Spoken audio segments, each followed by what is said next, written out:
Selamat datang di Labor Law TV yang menyajikan informasi seputar hukum pidana maupun hukum perdata. Jangan lupa like, share dan subscribe-nya untuk berlangganan video seputar informasi hukum lainnya. Indonesia merupakan negara demokrasi yang menjunjung tinggi asas hukum, sebagaimana tertuang di dalam Pasal 1 Ayat 3, Undang-Undang Dasar Negara Republik Indonesia tahun 1945 yang berbunyi, Negara Indonesia adalah negara hukum. Maka dalam konteks negara hukum tersebut, pasti terdapat berbagai jenis dan jenjang kebijakan publik, yang dituangkan dalam bentuk peraturan perundang-undangan. Lalu bagaimanakah jenjang atau hierarki peraturan perundang-undangan yang berlaku di Indonesia? Berikut penjelasannya.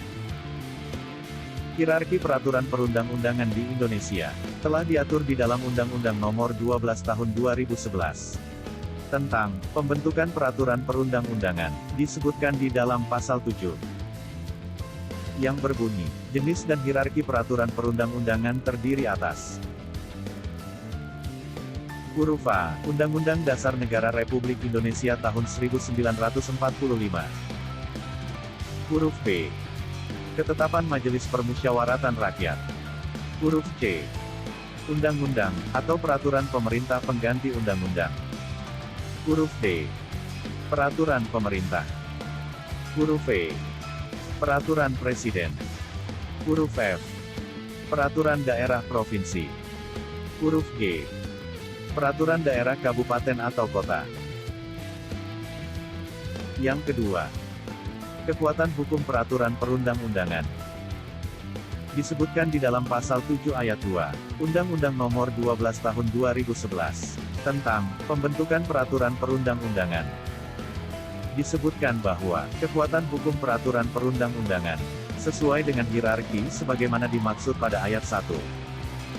Dijelaskan pula, di dalam penjelasan Pasal 7 Ayat 2, Undang-Undang Nomor 12 Tahun 2011, tentang pembentukan peraturan perundang-undangan, yang berbunyi, dalam ketentuan ini yang dimaksud dengan hierarki, adalah penjenjangan setiap jenis peraturan perundang-undangan, yang didasarkan pada asas, bahwa peraturan perundang-undangan yang lebih rendah, tidak boleh bertentangan dengan peraturan perundang-undangan yang lebih tinggi.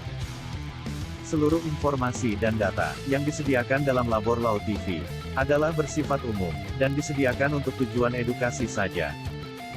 Artikel tertentu Labor Law TV mungkin sudah tidak sesuai atau tidak relevan dengan peraturan perundang-undangan yang berlaku saat ini.